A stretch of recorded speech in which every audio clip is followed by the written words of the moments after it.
सनी, सरकार तोरा के बुलौले बड़े। ठीक बा।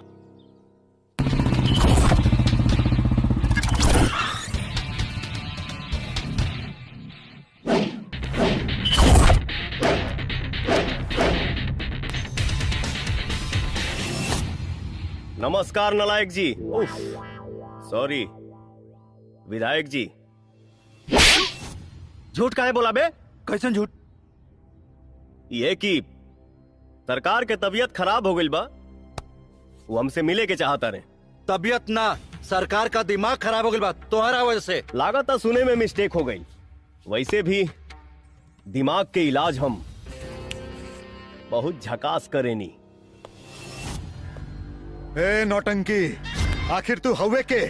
गरीब के नायक का चोर खाती खलनायक। नाम है सनी। इतना कड़ा? पैदाइशी है। आई लाइक यू, बहुत पसंद है ले तू।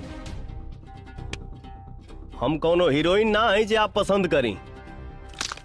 फौलाद हैं कहे कि एक बाप के औलाद।